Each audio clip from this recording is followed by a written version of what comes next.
오늘은 대림절 셋째 날입니다. 오늘 함께 나눌 말씀은 다윗이 말할 수 없는 고난, 그 환난 속에서 믿음으로 고백한 시이죠. 여러분, 시편 34편 이 말씀이 다윗이 어느 상황에서 언제 이 시를 고백했다라고 성경책에 쓰여 있습니까? 여러분 갖고 있는 성경책에 보면 뭐라고 쓰여 있죠? 다윗이 아비멜렉 앞에서 미친 채 하다가 쫓겨나서 지은 시라고 기록되어져 있습니다. 그럼 다윗은 아무런 잘못을 하지 않았어요. 그런데 사울 왕이 다윗을 죽이려고 합니다. 다윗은 사울 왕을 피해 도망가야 했습니다. 하루아침에 도망자가 된 거죠. 이스라엘 땅 곳곳을 가도 숨을 곳이 없습니다. 그래서 어쩔 수 없이 적국인 블레셋 땅인 가드로 망명을 시도합니다. 그때 블레셋 가드 지역의 왕이 아비멜렉입니다. 아비멜렉. 가드 사람, 이 블레셋 사람들은 다윗을 알아봤습니다. 다윗이 블레셋 군인들을 많이 죽인 이스라엘의 용사라는 것을 알았습니다. 그래서 이 다윗을 붙잡아 아비멜렉 왕 앞에 서게 했습니다. 이제 죽을 수 있잖아요. 이제는 뭐 왕이 죽여라 그러면 죽는 거 아닙니까? 그러니까 다윗은 살기 위해서 왕 앞에서 이제 미친 척을 하죠. 침을 질질 흘리면서 정신 나간 사람처럼 행동을 합니다. 그렇게 미친 짓을 하자 왕이 야, 저 미친 자를 왜 나한테 데리고 왔냐? 빨리 내쫓아라. 그래서 다윗은 내쫓임을 당해서 겨우 목숨을 건질 수 있었죠. 여러분, 다윗은 더 이상 갈 곳이 없습니다. 안전한 곳이 없습니다. 살기 위해 미친 척을 해야 했습니다. 여러분, 얼마나 비참하고 낙심이 되겠습니까? 그럼 다윗은 낙심하거나 하나님을 원망하지 않습니다. 오히려 하나님을 찬양하고 있어요. 우리가 읽지 않았지만 시편 34편 1절에 이렇게 찬양하죠. 내가 여호와를 항상 송축하며 내 입술로 항상 주를 찬양하리이다. 다윗이 언제 하나님을 찬양합니까? 항상이에요. 언제가 아니라 항상. 뭐 좋을 때만, 기쁠 때만, 뭐 때가 될 때만. 그게 아니라 항상이에요. 여러분, 어떻게 항상 찬양할 수 있을까요? 다윗은 자신이 처해 있는 상황에 따라 하나님을 찬양하지 않은 겁니다. 그러니까 다윗의 찬양의 그 기준은 자기가 처해 있는 상황이 아니에요. 하나님의 선하심을 바라본 거죠. 다윗은 사울 왕으로부터 쫓기는 도망자의 삶을 살았지만 하나님의 선하심을 경험하였습니다. 다윗은 자신뿐만 아니라 모든 이스라엘 백성들이 하나님을 찬양하기를 원했습니다. 그래서 시편 34편을 통해서 하나님의 선하심을 맛보아 알라라고 말씀하고 있죠. 이것이 오늘 본문 34편 8절입니다. 우리 같이 한번 읽어보겠습니다. 8절 말씀을요. 시작. 너희는 여호와의 선하심을 맛보아 알지어다. 그에게 피하는 자는 복이 있도다. 아멘. 여러분, 하나님의 선하심을 믿으십니까? 하나님이 선하다는 것을 모르는 사람은 없어요. 성도들 중에 하나님의 선하심을 부정하거나 하나님이 악합니다 라는 분은 없죠. 하나님은 선하십니다. 다 알아요. 그러나 하나님의 선하심을 맛보아 아는 자는 그리 많지 않습니다. 하나님의 선하심을 단지 머리로 아는 게 아니죠. 하나님은 선하시지, 목사님께서 말씀하셔서 하나님은 선하시다고, 그러니까 내가 참고 힘들지만 하나님 찬양해야지, 이게 아니라는 거예요. 맛보아 안다는 게 뭡니까? 머리로만 아는 것이 아니라 하나님의 선하심을 경험적으로 안다는 거예요. 여러분, 우리가 어떤 맛집에 가서 정말 맛있는 음식을 먹을 때 다른 사람들에게 그 맛집을 소개할 수 있잖아요. 네. 어제 우리 성도님이 국밥집을 오픈했어요. 개념 갔다 왔는데 맛있더라고요. 네, 맛있어서 다들 이렇게 하면 우리가 소개할 수 있겠다, 그런 말씀하시더라고요, 성도님들도. 네. 먹어보지 않고 저기 맛집이래. 그래, 맛집이야? 저 집이 맛집이라는 걸 내가 안다고 해서 다른 사람에게 저거 진짜 맛있어 라고 말할 수 없잖아요. 내가 경험해야, 내가 먹어봐야, 맛집인 걸 알아야 소개할 수 있지 않습니까? 여러분, 신앙도 마찬가지예요. 내가 하나님의 선하심을 맛보아 알아야 됩니다. 다윗은 어렸을 때부터 하나님의 선하심을 맛보아 알았습니다. 그래서 다윗은 어떠한 상황에서도 하나님을 찾았고 하나님을 피난처로 삼았습니다. 그래서 하나님의 선하심 맛보아 알지어다 그에게 피하는 자는 복이 있다라고 고백하게 된 거죠. 또 9절 말씀입니다. 시편 34편 9절. 너희 성도들아 여호와를 경외하라. 그를 경외하는 자에게는 부족함이 없도다. 하나님의 선하심을 맛보아 아는 자는 하나님을 경외하죠. 하나님을 경외한다는 것이 무엇일까요? 하나님을 찾고 하나님을 의지하는 겁니다. 하나님 말씀에 순종하는 것이 하나님을 경외하는 거예요.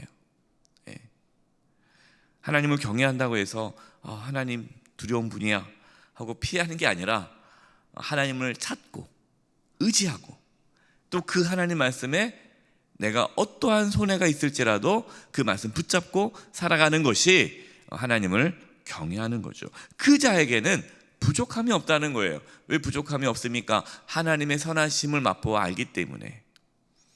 여러분, 하나님의 선하심을 맛보아 알려면 하나님께 나아가야죠. 하나님을 찾아야죠. 하나님을 붙잡아야죠. 하나님을 의지해야죠. 하나님 말씀 붙잡고 끝까지 순종하려고 몸부림칠 때에 우리는 그 가운데 하나님의 선하심을 맛보아 알게 될 것이고 부족함이 없는 것을 경험하게 되는 것입니다. 10절에 이렇게 고백해요. 젊은 사자는 궁핍하여 줄일지라도 여호와를 찾는 자는 모든 좋은 것에 부족함이 없으리로다. 아멘. 여러분, 이 말씀을 믿으십니까? 네. 모든 좋은 것에 부족함이 없다 라고 말씀하셨어요. 저는 이번 대림절 이 기간에 이 말씀, 오늘 시편 34편 오늘 나눴던 이 말씀이 경험되어지기를 바랍니다. 여러분, 우리가 대림절을 기쁨으로 맞이하는 이유가 무엇입니까?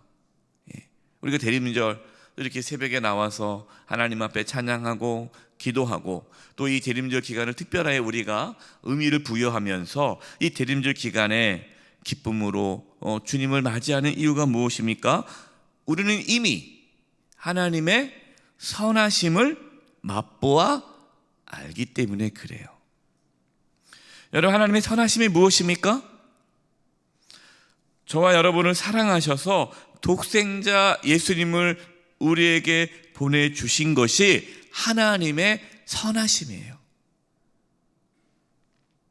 자신의 아들을 내어 주시기까지 저와 여러분을 하나님이 사랑하셨는데 무엇이 아까워서 우리에게 주시지 않겠느냐라고 말씀하십니다. 주신다는 거죠. 가장 좋은 것을 우리에게 주십니다. 여러분, 이 놀라운 하나님의 사랑을 아는 자가 하나님의 선하심을 맛보아 아는 자예요. 여러분, 복음은 하나님의 선하심을 맛보아 알게 해 줍니다. 따라서 복음을 경험할 때에 우리는 하나님의 선하심을 맛보아 알게 되고 부족함이 없는 삶을 살게 됩니다. 여러분, 부족함이 없는 삶이란 단순히 경제적으로 부유해짐을 뜻하는 것이 아닙니다. 여러분, 복음을 경험해도 여전히 가난할 수 있어요. 복음을 경험해도 여전히 아플 수가 있습니다. 복음을 경험해도 내 상황이 나아지지 않을 수도 있습니다. 물론 하나님께서는 우리의 병도 고쳐주고 경제적으로 부유하게 해주시고 우리를 정말 환난 가운데서 건져주시는 분이시지만 단지 그것으로 하나님의 선하심을 맛보아 안다라고 말할 수는 없습니다.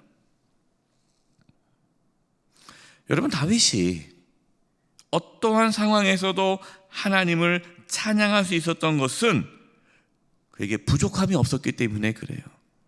사실 부족하잖아요. 지금 갈 곳도 없고 숨을 곳도 없고 미친 척하면서 미친 척을 해야만 겨우 살아남을 수 있는 상황이죠. 먹을 것도 부족합니다. 거처도 부족합니다. 다 부족하죠. 그런데 다윗은 부족함이 없대요. 여러분, 이것이 복음의 능력이에요. 우리가 앞서 찬양했지 않습니까? 정말 우리가 어떠한 상황에서도 천국을 경험하고 내가 어떠한 상황에 처해 있어도 내 심령이 부유해지고 기쁨과 감사가 가득한 것, 그것은 하나님의 선하심을 맛보아 알았기 때문에 부족함이 없는 것입니다. 시편 34편 11절에 이렇게 또 말씀합니다. 너희 자녀들아, 와서 내 말을 들으라. 내가 여호와를 경외하는 법을 너희에게 가르치리로다. 다윗은 자기만 이 하나님의 선하심을 맛보아 부족함이 없는 삶을 사는 것이 아니라 자녀들에게도 이것을 가르쳐 주기를 원했습니다. 여러분, 우리만 하나님의 선하심을 맛보아 아는 것이 아니라 우리의 자녀들에게도 하나님의 선하심을 맛보아 알 수 있도록 우리는 힘써야 합니다. 여러분, 이 대림절 기간에 우리가 365일 매번 이렇게 자녀들에게 말하기 어렵지 않습니까? 이 특별히 대림절 이 기간에 우리가 하나님께 더 기도하는 시간 갖자. 여러분, 새벽기도 이 말씀을 자녀들에게 보내주시면서 같이 우리가 이 대림절 기간에 우리가 하나님의 선하심을 맛보아 알 수 있는 그러한 시간이 되자라고 권면하시고 또 기도하는 그러한 시간이 되기를 바랍니다. 저는 소망합니다. 이 대림절 기간에 하나님의 선하심을 맛보아 아는 이 기회가 저와 여러분 가운데, 우리 자녀들 가운데 있기를 간절히 축원드립니다. 이제 우리 합심해서 기도하겠습니다. 기도할 것은 하나님, 우리가 대림절 이 셋째 날을 맞이합니다. 하나님의 선하심을 맛보아 알게 해주시옵소서. 다윗이 하나님의 선하심을 맛보아서 어떠한 상황에서도 기뻐하고 감사하고 부족함이 없는 삶을 살았는데 우리도 하나님의 선하심을 맛보아 우리의 영혼이 충만하고 부족함이 없이 늘 주님과 함께 풍성한 삶을 살아갈 수 있게 해달라고, 그리고 우리 자녀들에게 이 은혜가 부어지게 해달라고 우리 합심해서 통성으로 기도드리겠습니다. 하나님 아버지, 제가 기도합니다. 아버지 하나님 도와 주시옵소서. 하나님 아버지 역사하여 주시옵소서.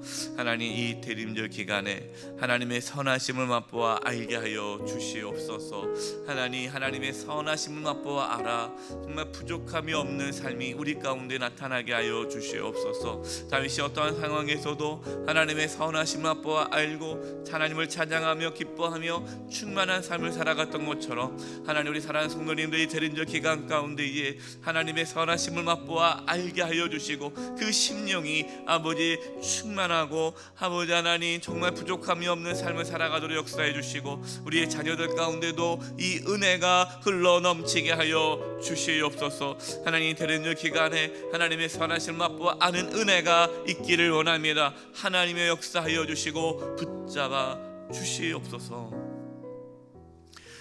하나님 감사합니다.